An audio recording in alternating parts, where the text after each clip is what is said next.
David Smith here with one more flipped classroom math video for your enjoyment. 3 tips. First, you can speed up or slow down the playback if that helps you follow along. Second, you can pause anytime to catch up with your notes or think a little harder. Lastly, you could turn on the captions, which will show you my words on the screen below.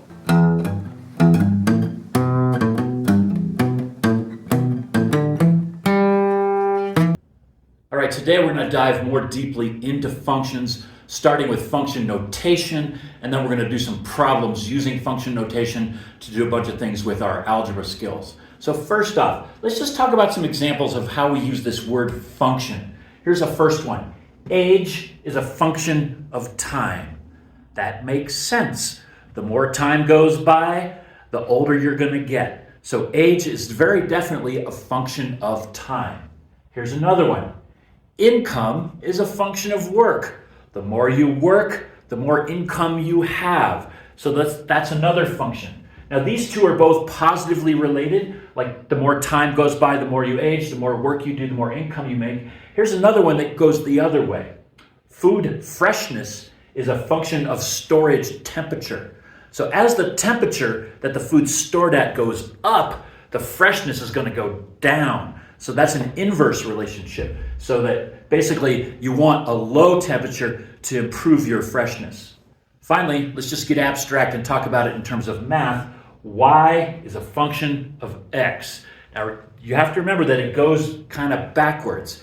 X and y are our points, and we always talk about x first and y second. But y is a function of x. And this relates back to our definition of functions where the x is the independent variable. It's the one we choose. And whatever x is, it determines y. So in our equation, y equals x squared, the basic quadratic function, whatever x is, we square it to get y. So y is a function of x.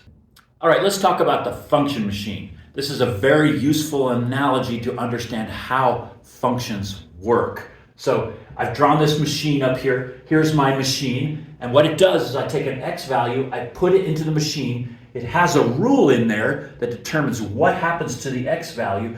And when it applies that rule, it spits out the y value. So that's essentially what that is. The function machine takes an x value and converts it into a y value. Now we have a notation for that. For this function, for this math rule, what we would write is f of x equals 2x minus 2.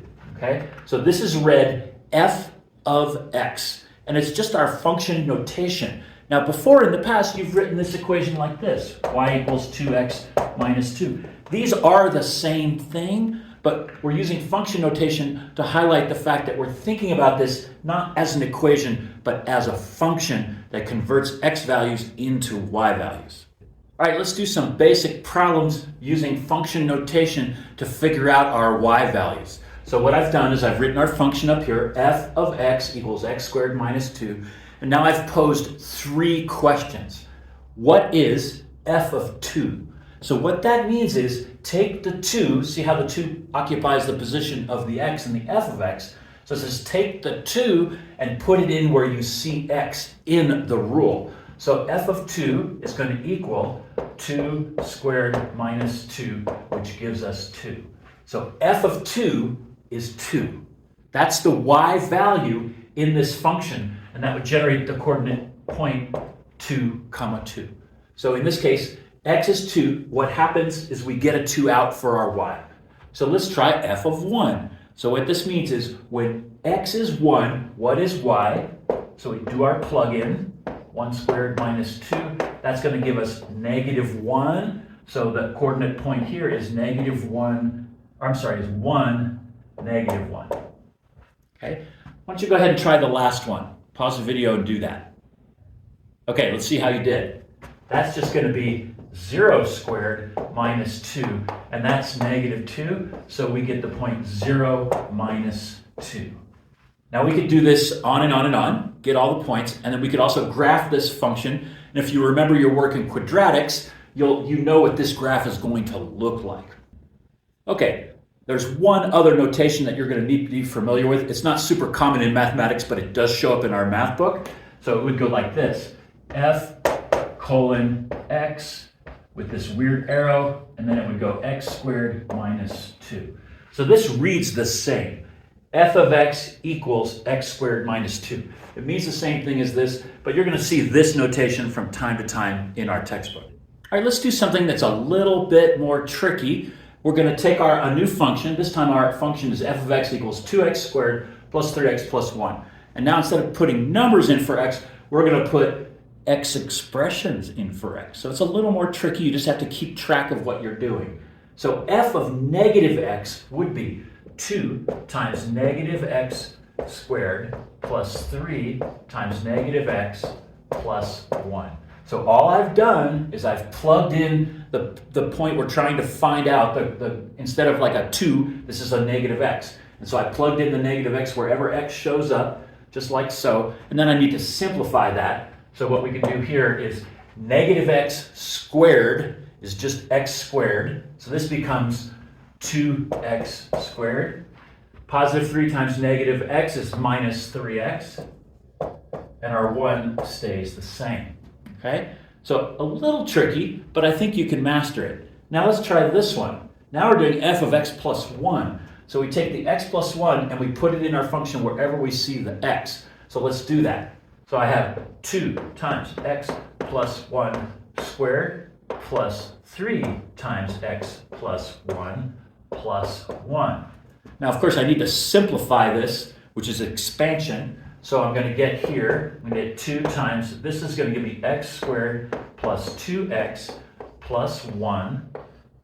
So I've just squared by a binomial, and I know how to do that. If you need to review about how we do that, go do that. This would be x plus 1 times x plus 1. So I just foiled that in my head, and this is what I got. Continuing on, I've got 3 times x plus 1, which just gives me 3x plus 3 plus 1 out there. And now I can distribute this 2 into my expression there. I get 2x squared plus 4x plus 2 plus 3x plus 4. I just combine my 3 and my 1 there. So now I can finish this up by going 2x squared plus 7x plus 6. And so that's how you would do that problem. All right, one last problem. This one's going to take 2 boards to get through. This is definitely more complicated, but you're going to see something like this in your exercises. So here's my function. Now I've got this rational function, rational is just fraction, of 3x plus 3 over x minus 2.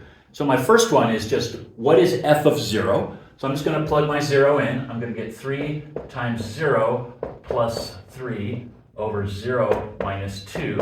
So the top is going to be 3 and the bottom is minus 2. So I have negative 3 halves is my answer for f of 0. Now let's try f of 1. Same thing, plug the 1 in wherever I see x.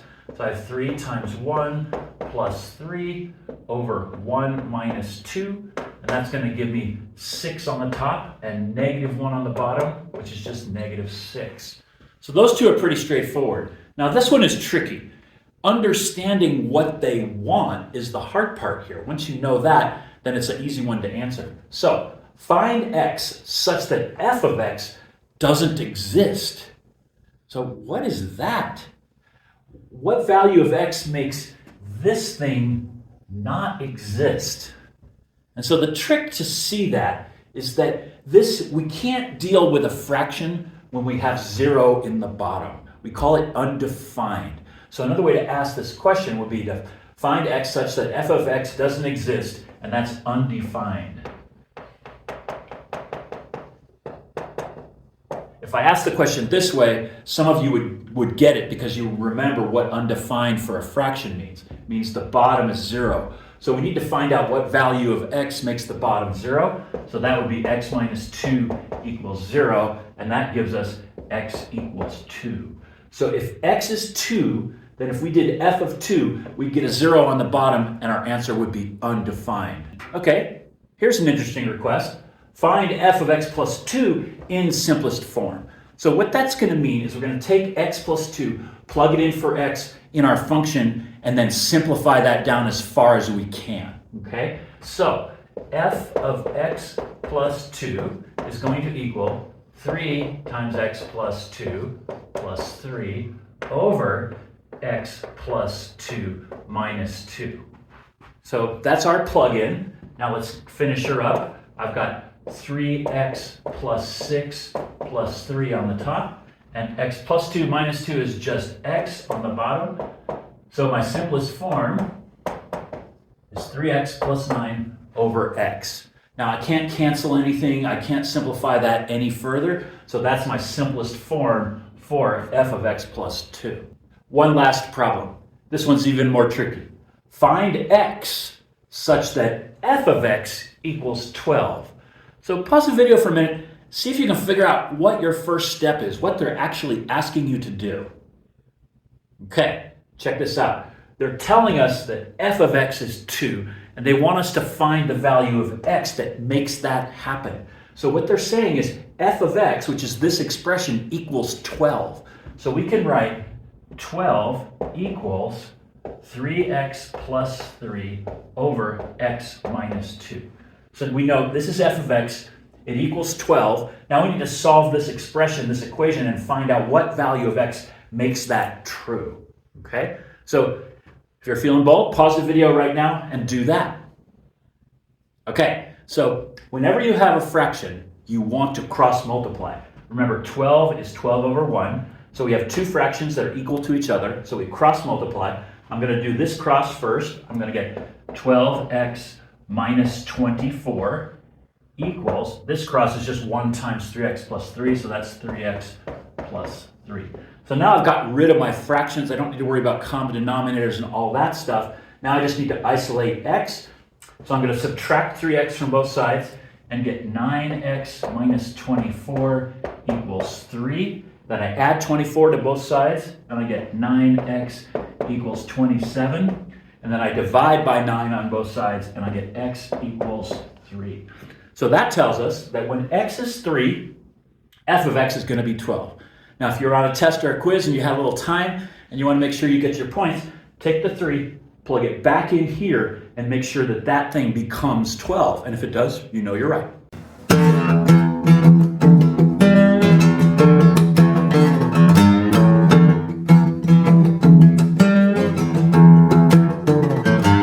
All right, now that you've watched the video, take a minute and jot down any remaining questions so you can bring them to our next class. Also remember, you can watch the video again. Maybe that will deepen your understanding. If you like the video, please click like and subscribe.